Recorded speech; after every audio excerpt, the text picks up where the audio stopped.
So I was in the middle of transplanting this pecan tree over here, and I stopped for a moment. Let me put this down here. Stop for a moment, that way I can kind of show you guys what's going on here. Now right now this tree is dormant. It's in the middle of winter time, and that's when it's ideal to transplant your trees, when they're dormant.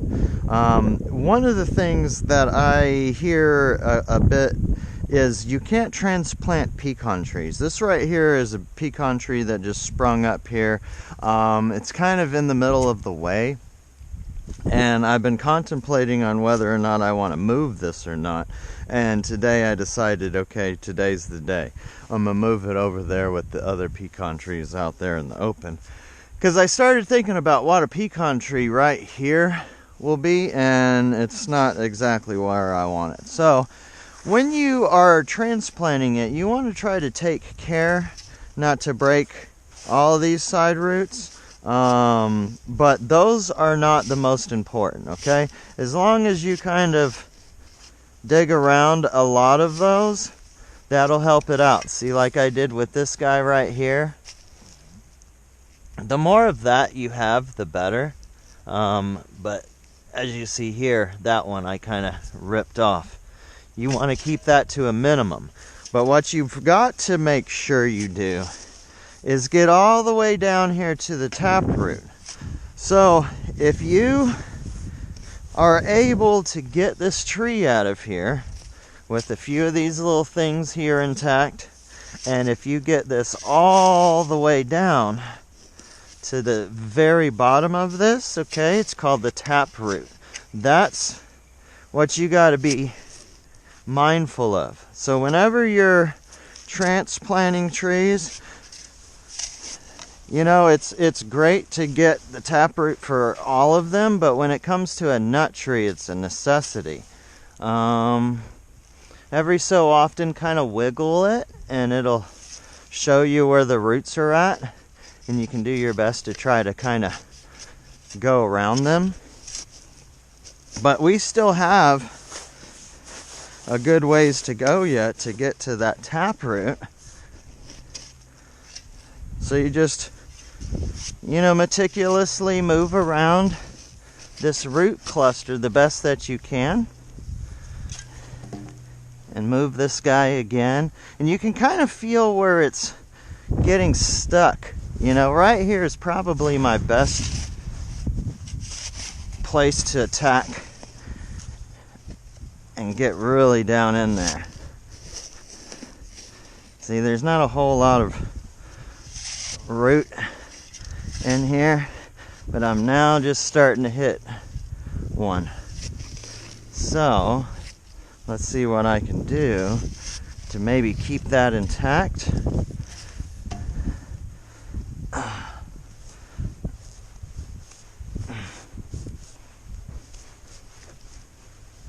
So it's getting pretty close. Right there it'll be okay. This right here is the ground line.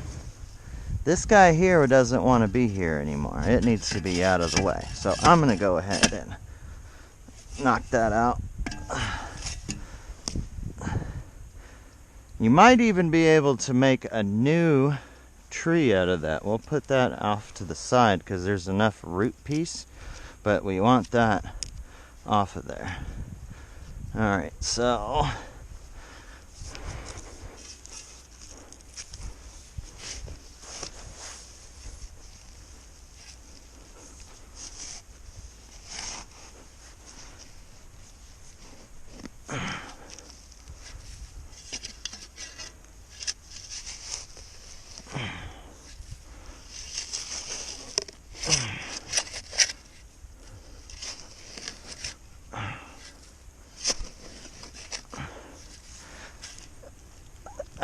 as you can see, I'm just working this down, trying my best not to interfere with the majority of these roots and trying to get it to where I can go ahead and pull up that whole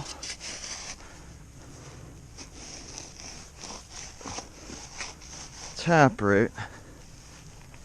And I'm sorry, there's a little bit of concentration that goes involving with one of these because you know, these things are pretty tough. I mean, I'm really beating it up, but like I said, if you get a good bit of those side roots and you make sure you get the whole taproot, this will still be a successful transplanting. Now the thing about these pecan trees is, well, any nut tree, your taproot is going to go down for days. And we're pretty close to, yeah, I can see it. So there's a side root that's holding me up over here. It was that one that I was running into. So what I need to do is I need to clear this out on this side.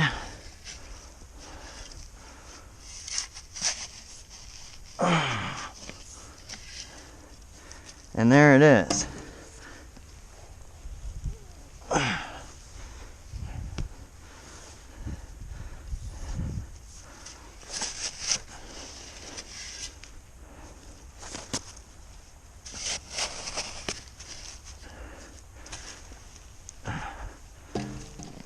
Here we go. Oh! Oh no. So I ideally wanted to try to get this last little bit of root, and you can see how far out it's going. All these roots are from this tree. But because we got it all the way down to right here, it's going to be a lot happier out over there.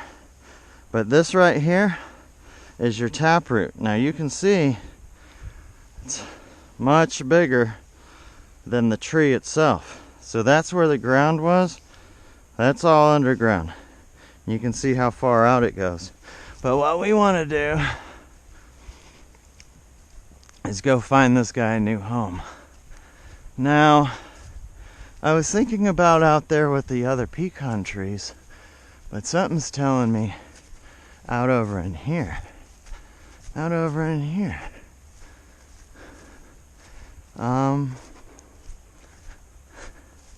I like the idea of a pecan tree being right out here. Right here, as a matter of fact. Yeah.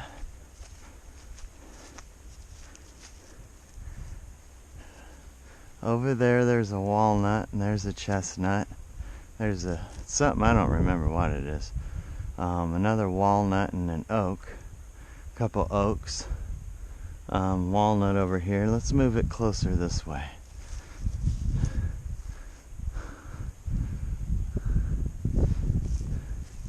Right here? Yeah. Right here. So what we'll do is we'll just start digging a hole. Usually what I like to do is get that first bit of topsoil. I break that up all together more often than not, or in little chunks if that's the way it wants to come out. But I'll put that off to the side. See how we got all the topsoil more or less all off in little clumps? We can make that work to our benefit once we're all done here. So what we do is just go ahead and dig up a hole.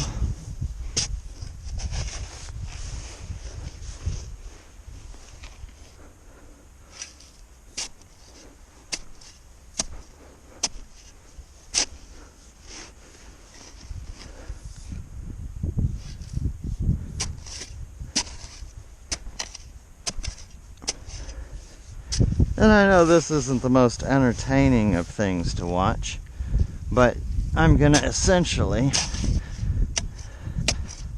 play this whole video of me digging holes and doing all this stuff. I know you can edit it down to probably 5 to 10 minutes of good, quick knowledge, and a lot of people, they ain't trying to watch a fucking 30-minute video of somebody digging holes and fucking transplanting a tree. Oh, and I'm gonna do my best to not get into any side stuff. This needs to all be about transplanting trees. But one thing that I can tell you, make a note of how your tree sits. In regards to north and south, east and west, like how does this tree sit in there? And for this one, it sat in here like this. So this tree needs to sit down in here like so in order to be, you know, it's not a whole lot of movement from there to here, but the soil itself is going to be a little different, and the amount of shock is going to be minimum because it's dormant right now. But if you can essentially have it all transplanted with the taproot intact, with it facing the cardinal directions that it was when you dug it up, you're going to have a lot higher chance of success. A lot of the folks that have been watching my prior videos, you guys get a chance to really see the soil. I mean, you've got excellent clay content, excellent sand. It breaks down easily, and it also clumps together in your hand when you squeeze it together. It's got excellent moisture, and as you see on my hand, that's actually the clay that's kind of stained it. So you've got, clay has amazing minerals and vitamins and good stuff. And the fact that we're starting to build in that good top layer, so maybe that much of it right now is good mulch, topsoil, beautiful stuff. And right underneath it we have this sandy clay, not that Georgia red clay stuff, which you will have a little bit of it, but there's not much of it in here. In here we actually have, as you can see, some nice, gorgeous looking soil. Stuff that these trees super appreciate. So we're pretty close, and as you can see, it's a hell of a hole you got to dig in order to make that thing happy. So you ideally don't want a shovel, you want one of those post hole drillers, the gasoline ones. And I have one that I've got over there, but I didn't feel that it was necessary to pull out for this one tree. So heaven forbid we do it the old-fashioned way. So what I want to do is place this thing in there about the level that it was that I got it out of. Now at this stage, you can see the roots are pretty close to being sprawled back out the way they were. Everything that, you know, got nicked up will essentially heal up pretty nicely. The vast majority of all the bottom stuff, the taproot, if you will, was all intact and unharmed. Like I said, these side shoots, if you can keep them from getting harmed, you know, all the better. But what you really want to focus on is this bottom stuff. Once you have that, you know, it'll come back out and it'll grow new roots and do what it needs to do. By this time next year, it'll be like this never happened. So this might stunt its growth a little bit, moving it right here than leaving it over there. But maybe a year at most, it'll come back and have a nice pecan tree right here instead of right there in the middle of the way.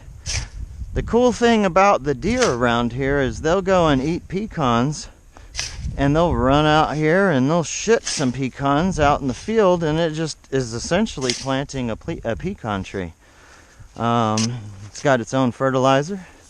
It's got its own cedar. So if you notice, what I do here is I put that where I wanted it in regards to the sun, and I took all this soil that I just got out and I use that first. You notice these clumps, I'm going to use them last, basically to kind of put the topsoil back where it needed to be. Now you don't need to pack this in real super tight, but you want to, you know, give it a good little bit. And that's one of the best things. I mean, some of y'all may have paid attention that I got these toe shoes on. In all honesty, is the best thing you can wear when it comes to this kind of activity. You can feel the soil so much better. And I mean, if you're barefoot, that's all well and good, but it's still a little chilly out. Like I said, it's in the middle of winter time, and in Georgia it doesn't get hella cold, but it gets cold enough to where you don't want to be walking around barefoot all the time. I mean, I appreciate barefoot. I appreciate sandals. But when you're doing this, you ideally, like I said, winter time, do them on a nice day. I'm going to get some rain in another few days, so it'll really soak all this stuff in. That's what you're looking for, you guys. Okay, so you got all this set up. Now you can basically take these clumps and just toss back over, just like so. And you know, all this shit's just gonna grow right back the way it's supposed to. See, there's even some hairy fetch and some of that good red grass. That's what you guys see out here. I mean, it's good stuff. Good native grass. You want to try to keep things as native as possible and incorporate your stuff in with it. A lot of these things will grow with one another, even if, like a pecan tree, for instance. I mean, this is a pecan tree that literally was planted by some deer or some other means other than me. I mean, I didn't plant that shit over there. I don't even know if this pecan tree is going to be something that provides me any nuts. But 10 years from now, if I don't get nairns kind of signs that I'm going to get nuts out of it, I can always turn that into a rootstock. And all these trees that I have bought, all of my clippings, I can start turning this into a Frankenstein pecan tree. And it's right here in the center of things where it could be a focal point. You know, this pecan tree, I can do so many things with. You know, as this grows, I'm going to keep this setup. This one's going to be your main branch, and if I cut it off from here, it's going to put more effort into these branches and shooting out more. And if that happens, I could in the future, you know, use those as places to put different grafts. So this may end up being something special one day, one way or another. When you put a tree in incorporate it into your system, that's what it's doing. You're incorporating this tree into your system, and you need to realize, okay, what is this going to do for me? Even if 10 years from now I cut this down and I use the wood to smoke meat, pecan is some of the best wood that you can use in your smoker.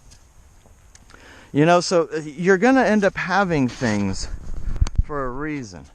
But if you notice, I gave myself enough room around this pecan tree to to let it grow to its glory. I mean, it's going to be like that size one day. So you don't want all of these trees really competing with one another, especially your walnuts. That's why I kind of put them out here by themselves. You've got a few wild oak trees that did much of the same thing, but I think this is in a good position. So that's how you do it, you guys. You know, put your taproot in, make sure that you tighten your butthole when you're down there cutting around that shit, because that is what needs to be done to transplant a pecan tree. And just so you guys know, I'm gonna leave that here, and we're gonna run out here real quick, or walk fast if you will. There's a couple of pecan trees, and some of y'all might have seen in a previous video that I had transplanted a couple of years back. Maybe 2 or 3 at this stage. I'm not quite sure, at least 2. But I planted these pecan trees down here via the same method. Now, ideally, you want to catch them when they're the size they are. This one right here is a pecan tree that's store-bought. If you notice, see how it's grafted down here? That's one of the things that I might end up doing with that if need be, is get some branches off of, one of these store-bought trees, and then just cut it down and then graft it to it. That might be what that becomes. And with it being a native rootstock, I mean, you're not going to be in bad shape at all. This one right here, the same thing. And this is another tree that I need to transplant today. I'm going to go ahead and do that, because when I got these in the pot together, there was a little oak that was in there with it, and I said, okay, I'm going to leave you guys be. There's actually one more. So there's these 2 little oaks that I guess, the nut fell in the pot, but this is another one. I need to get those oaks out of there so they don't mess up my pecan. Whew. But this right here, this tree, I had transplanted the same time as that one. They were over there, up underneath another pecan tree, and I had to get them out of there. But as you see, this thing is happy, and it was this big, maybe a little bit smaller, but that's a good sized pecan tree.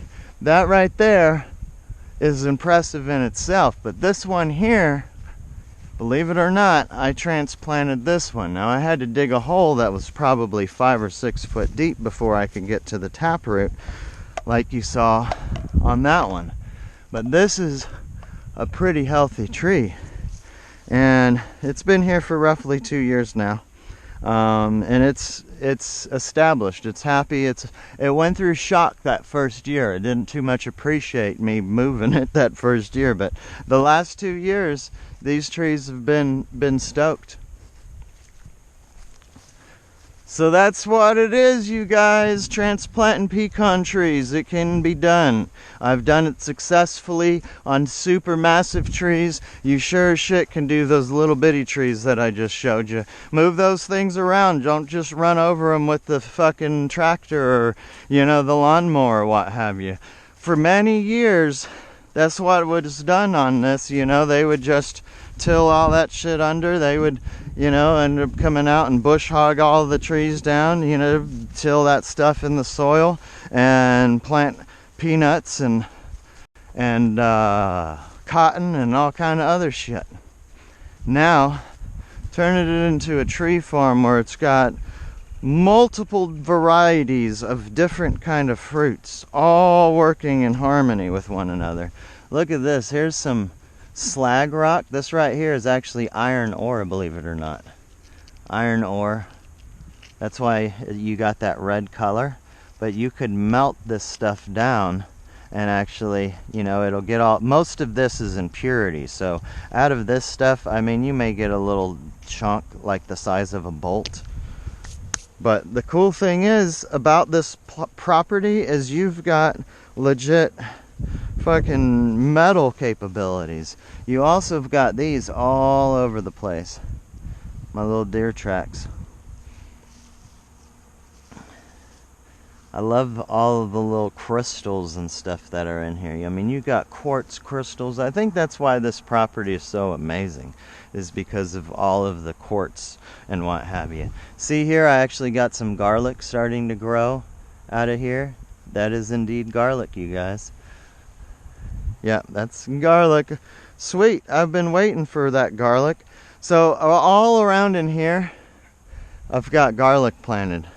And I haven't taken the time to really sit there and see where it's coming out, but you've got, if it's coming out right there, you're gonna have garlic all over. See, here's another one.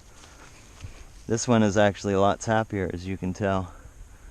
Cool, my garlic's starting to come out. So when the garlic starts coming out, then you know springtime is getting pretty close. It shoots out during the winter time still, but when the garlic shoots out, then you start seeing spring is getting close. And all in here, I'll have the garlic shooting out. This is a fig tree that looks kind of sad right now, but he's just dormant. One day this thing is going to just fill up this whole area. Nothing around in here. Maybe 4 or 5 feet radius around here needs to be planted, because this is going to fill it up. Same thing with this. This is another fig tree. This one here is going to be around here. There's a pomegranate. You might be able to plant some more stuff along in here. Here's another pomegranate. There's another fig. You might have another area right here where you can plant a pretty nice sized tree or something of that effect. You got your loquats. Maybe have a mulberry tree. Damn, here's your other. See there, that's some more deer tracks. You'll get the deer tracks all around here. But see, here's some more all over the place. They're happy. There's the jujube. He's happy. Happy, happy planters. No, this is what I do each weekend, move things around. Now the trees, when you plant them and they're not happy where you got them, it's okay if you go ahead and start over again. This right here, believe it or not, was one of my English Carpathian walnuts, and it had died, you know, just like that one there. I bought it at the same time, but the rootstock stayed alive and it's shooting them off. So who knows what that's going to be. I'll probably end up breaking this off in clusters and try planting it around. And once again, if it produces something spectacular, cool. If not, I can take branches off of these guys and graft them to those. Be in good shape then. Once again, there's our tree. He's happy, or she's happy, whichever you prefer. As long as it produces me pecans or gives me choice smoked firewood, I could give a shit less. Love you guys.